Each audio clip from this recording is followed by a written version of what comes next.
និយាយពីថាកំពូលអ្នកថតវីដេអូបងប្អូនហើយប្តីបងខ្ញុំមិនដឹងថាយកទូរស័ព្ទនឹងមកថតវីដេអូខ្ញុំពេញកាលណាខ្ញុំកំពុងតែអង្គុយឆ្កឹះហយអត់ទាន់បានរៀបរឹករៀបពីបានអីប្រាប់បន្តិចមកបងប្អូនហើយថាអូប្រពន្ធណាឥឡូវបងថតវីដេអូឯងឆ្កឹះហយបងឯងរៀបរឹករៀបពីអង្គុយស្រួលបួលតិចស្ទើរឲ្យសមជាសុភាពនារីអីតិចណាតែមានណាបងប្អូនហើយមកថតខ្ញុំកំពុងតែអង្គុយលេងមកហឹងមនុស្សចាស់ហ្មងបងប្អូនធ្វើមិនអង្គុយមិនមកសេរីភាពរបស់យើងដើម្បីឲ្យយើងឆ្កឹះហយបានស្រួលនេះបងប្អូនពេលខ្ញុំស្លៀកខោកវយខ្លីហើយវារៀងសាច់កណាត់វារៀងតឹងទៀតវាមិនអង្គុយស្រួលណាបងប្អូនវាអង្គុយយ៉ាណាតែពេលវាយ៉ាអញ្ចឹងទៅយើងក៏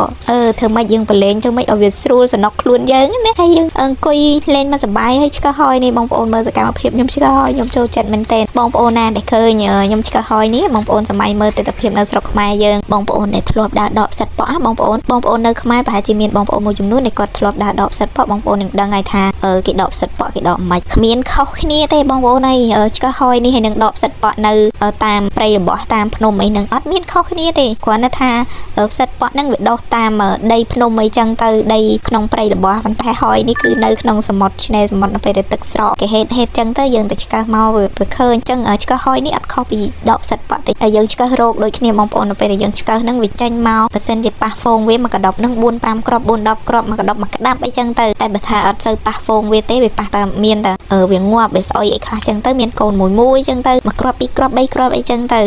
និយាយពីថាថ្ងៃនេះសូមសរសើរខ្លួនឯងហ្មងបងប្អូនដើរចាប់ក្តាមចាប់ខ្យងហើយមកឆ្កឹះហយនឹងទាំងដែលមេកំពុងតែរលឹកព្រិចមកហើយមានគោលន់ក្រៀងណាបងប្អូននិយាយពីថាតស៊ូរលេខដាក់គ្មានហ្មងនិយាយទៅចំណងចំណូលចិត្តរបស់មនុស្សយើងអត់ដូចគ្នាទេបងប្អូនដូចខ្ញុំប្រាប់បងប្អូននៅក្នុងវីដេអូមុនអញ្ចឹងក្រុមការងារនៅកន្លែងខាងងាររបស់ខ្ញុំគេទៅដើរលេងនៅកោះឆាងហើយបងប្អូនអើយគេទៅដើរលេងនៅកោះល្បីនៅកោះឆាងហ្នឹងកោះដែលគេថតរឿងថតអីហ្នឹងបងប្អូនកោះហ្នឹងនៅចិត្តព្រំប្រទល់ទឹកដីខ្មែរដែរតែខ្ញុំនេះគឺអត់បានទៅជាមួយទេបងប្អូនអត់បានត្រេកអរសប្បាយអរអីជាមួយទេព្រោះការធ្វើដំណើរទៅគឺចាញ់ពីកោះនេះទៅគឺយើងត្រូវការជិះទូកបន្ទាប់ពីជិះទូកជិះឡានបន្ទាប់ពីជិះឡានហ្នឹងក៏ជិះទូកមកតង់ទៀតយកឡានហ្នឹងទៅឡើងលើសាលាចេញពីសាលាហ្នឹងទៅក៏ជិះឡានបន្តទៀតឡើងលើកោះហ្នឹងដើម្បីទៅកន្លែងស្នាក់នៅពេលអញ្ចឹងខ្ញុំលឺតែជិះឡានហើយតែចេញដំណើរទៅណាជិះឡានជិះទូកហ្នឹងគឺខ្ញុំជាអ្នកពលអញ្ចឹងខ្ញុំសុំថា no ហើយព្រោះដោយសារតែខ្ញុំនេះអ្នកពលទូកបងប្អូនខ្ញុំពលទូកពលឡានហ្មងបើប្តីខ្ញុំក៏អត់មានពលអីទេប៉ុន្តែគាត់អត់ចង់ទៅគាត់អត់ចូលចិត្តដើរលេងគាត់ថាទោះ free យ៉ាងណាក៏ដោយទៅគឺតកែរបស់ខ្ញុំគឺ free ទេបងប្អូនទៅដើរលេង free ពិសោធន៍អីហ្នឹងតកែចេញឲ្យហើយហូបចុកអីហ្នឹងគឺនៅលើតកែទាំងអស់ប៉ុន្តែពួកខ្ញុំសម្រេចចិត្តថាអត់ទៅទោះបីជា free គ្រប់យ៉ាងតែខ្ញុំអត់ទៅដែរឥឡូវ